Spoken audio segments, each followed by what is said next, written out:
साक्षी एक middle class परिवार से है जिसमें उसके माता पिता हैं। वह एक साधारण जीवन जी रही होती है, लेकिन एक दिन अचानक उसके पिताजी को पैरालिसिस हो जाता है।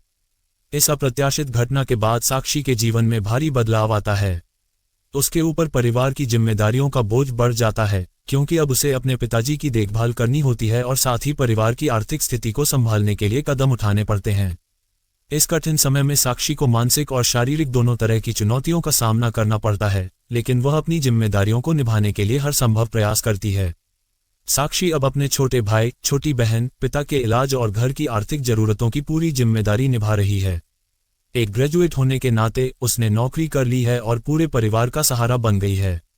उसकी दिनचर्या अब परिवार की जरूरतों को पूरा करने के इर्द गिर्द घूमती है और उसे अपने परिवार के अलावा कुछ और दिखाई नहीं देता। साक्षी की मेहनत और त्याग को देखकर उसके माता पिता को उस पर गर्व है। उन्होंने उसकी समर्पण भावना को सराहा है, खासकर ऐसे समय में जब उसने परिवार की खातिर अपने जीवन के व्यक्तिगत पहलुओं को नजरअंदाज किया। इस दौरान साक्षी के लिए कई अच्छे रिश्ते आए, जिनमें से कुछ उसके रिश्तेदारों द्वारा सुझाए गए थे, लेकिन साक्षी ने सभी प्रस्तावों को ये सोचकर मना कर दिया कि अभी उसकी प्राथमिकता उसका परिवार है और वह अपने कर्तव्यों से पीछे नहीं हट सकती। साक्षी का ये त्याग और समर्पण उसके व्यक्तित्व की गहराई और उसकी ताकत को दिखाता है, जो हर मुश्किल परिस्थिति में भी मजबूती से खड़ी रहती है। साक्षी के रिश्तेदार अब उससे जलने लगे थे, शायद उसकी जिम्मेदारियों और सफलता के कारण। इस बीच एक लड़का रचित, जो एक समृद्ध परिवार से था, कुछ दिनों से साक्षी का पीछा कर रहा था। साक्षी ने उसे अवॉइड करने की पूरी कोशिश की, लेकिन एक दिन रचित की मां उसका रिश्ता लेकर उनके घर आ गईं। रचित का परिवार आर्थिक रूप से संपन्न था और साक्षी के माता पिता पर अब साक्षी की शादी का दबाव बढ़ने लगा। उन्होंने साक्षी से काफी मिन्नतें की और अंततः साक्षी ने शादी के लिए हाँ कह दिया, लेकिन उसने एक शर्त रखी, वह शादी के बाद भी अपने घर की जिम्मेदारी संभालेगी और अपनी नौकरी नहीं छोड़ेगी। रचित की मां इस शर्त को मान गई और शादी तय हो गई।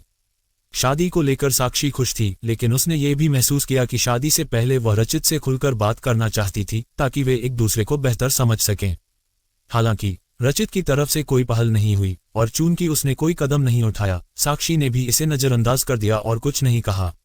साक्षी के मन में इस बात को लेकर हल्की सी बेचैनी थी, लेकिन उसने परिवार और परिस्थितियों को ध्यान में रखते हुए अपनी शादी की तैयारियों में आगे बढ़ने का फैसला किया।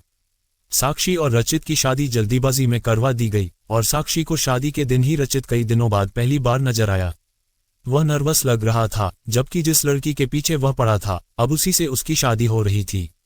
लेकिन रचित के चेहरे पर कोई खुशी नहीं थी, जिससे साक्षी को कुछ अजीब महसूस होने लगा। उसे लगने लगा कि कुछ गड़बड़ है, लेकिन वो इसे स्पष्ट रूप से समझ नहीं पा रही थी। शादी की रात साक्षी अपने कमरे में बैठी थी और बाहर से कुछ मर्दों की आवाजें आ रही थीं। वह खुद से सोचने लगी कि वह उन आवाजों को कैसे पहचान पाएगी, क्योंकि उसने अब तक रचित की आवाज भी ठीक से नहीं सुनी थी। इस असामान्यता ने उसे और भी बेचैन कर दिया। कुछ देर बाद रचित कमरे में आया। उसके चेहरे का रंग पूरी तरह उड़ा हुआ था और वह बेहद घबराया हुआ दिख रहा था। साक्षी ने चुपके से एक नजर उठाकर उसकी तरफ देखा, लेकिन रचित ने उससे नजरें नहीं मिलाईं और चुपचाप बिस्तर के एक कोने में जाकर बैठ गया। समय बीतता रहा, लेकिन दोनों के बीच एक अजीब सी चुप्पी थी। साक्षी को यह सब बेहद असहज और विचित्र लगने लगा। उसकी शंका और गहरी हो गई कि कुछ बड़ा छिपाया जा रहा है, या रचित के मन में कुछ ऐसा है जो वह व्यक्त नहीं कर पा रहा है। साक्षी की शादी के बाद की पहली रात बेहद अजीब और तनावपूर्ण होती है। रचित न कुछ बोलता है, न ही उसके पास आता है। साक्षी उसकी नर्वस हालत देखकर खुद पहल करती है और उसे दिलासा देते हुए कहती है, आप इतने नर्वस मत होइए, मुझे आप पसंद हैं। रचित उसकी तरफ मुड़ता है, लेकिन फिर भी कुछ नहीं कहता। साक्षी उसे पूछती है, क्या हुआ, आप खुश तो हैं ना? रचित बस सिर हिलाकर जवाब देता है, लेकिन शब्दों में कुछ नहीं कहता। साक्षी फिर से कोशिश करती है, मुझे आपसे बहुत बातें करनी थी, लेकिन आपने पहल ही नहीं की। चलिए अब करते हैं। लेकिन रचित अब भी चुप रहता है। साक्षी की बेचैनी बढ़ जाती है और वह पूछती है, आप कुछ बोल क्यों नहीं रहे? तभी रचित की आंखों में आंसू आ जाते हैं। साक्षी घबरा जाती है और पूछती है, क्या हुआ, मुझे बताइए तो। रचित तब साइन भाषा में बताता है कि वह बोल नहीं सकता। ये सुनकर साक्षी को गहरा धक्का लगता है।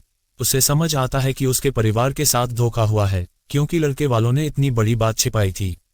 साक्षी को यह धोखा बर्दाश्त नहीं होता और वह तुरंत अपने घर वापस लौट आती है। साक्षी के परिवार को भी इस बात की खबर नहीं थी और जब साक्षी उन्हें बताती है तो वे भी स्तब्ध रह जाते हैं।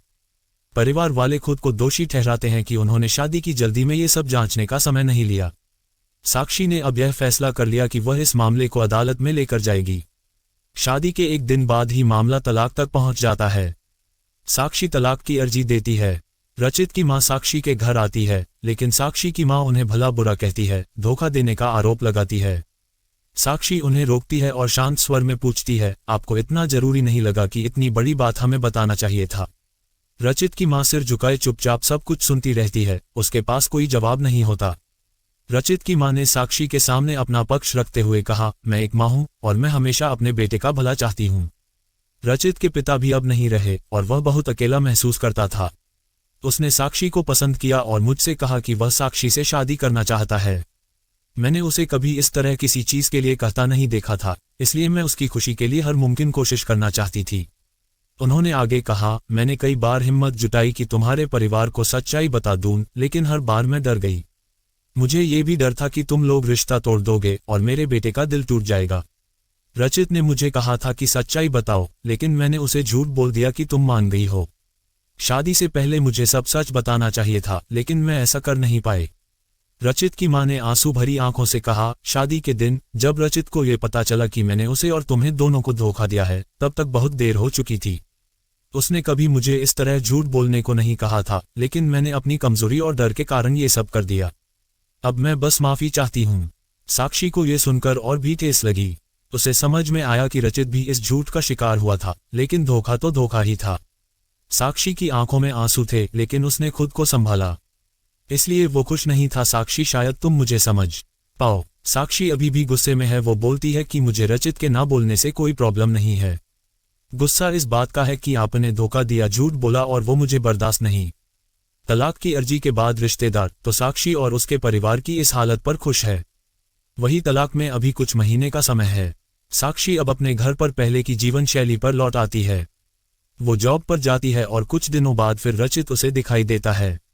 दूर से ही बस अब वो साक्षी को देखता है। साक्षी के ऑफिस के बाहर वो लगातार आता है। 15 दिनों तक साक्षी उसे अवॉइड करती है। फिर एक दिन उसके पास जाकर बोलती है, अब ये सब करने से कुछ नहीं होगा और मैं नहीं चाहती कि तुम कुछ नाटक करो, इसलिए यहाँ आना बंद कर दो, समझे? साक्षी की बातें वो सुन रहा है। वो साक्षी को इशारों में काफी पीने को कहता है, लेकिन साक्षी वहां से चली जाती है। अगले दिन फिर वही रचित खड़ा रहता है। साक्षी उसके पास जाकर कहती है, काफी पीकर मेरा पीछा छोड़ दोगे? रचित गर्दन हाँ में हिलाता है। टेबल पर दोनों आमने सामने बैठ है। रचित अपने फोन में कुछ मैसेज टाइप करता है। साक्षी उसको देख भी नहीं रही है।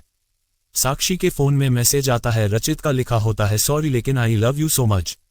कोई भी बोलने वाला तुम्हें मुझसे ज्यादा प्यार नहीं कर सकता, और बात तो झूठी भी कोई सकता है, लेकिन आंखें हमेशा सच बोलती है। एक बार मेरी आंखों में देख लो, फिर तुम्हें जो सही लगे वो करना। साक्षी का सारा गुस्सा मैसेज पढ़ते ही चला गया। वो धीरे से अपनी आंखें उठाकर रचित की आंखों में देखती है और उसकी आंखों से आंसू निकल आते हैं। वही वो उसको बोलती है, पहले ऐसी बात नहीं लिख सकते थे, मुझे आज तक कभी किसी ने ऐसे नहीं समझाया। वो खड़ी होती और रचित को बोलती है, चलो मेरा सामान वापस अब तुम ही उठा कर ले जाओगे। रचित उठकर साक्षी को हग करता है। आपको ये कहानी कैसी लगी हमें कमेंट कर जरूर बताएं। दोस्तों, अधिक दिलचस्प कहानियां सुनने के लिए चैनल को सब्सक्राइब करें। Thank you.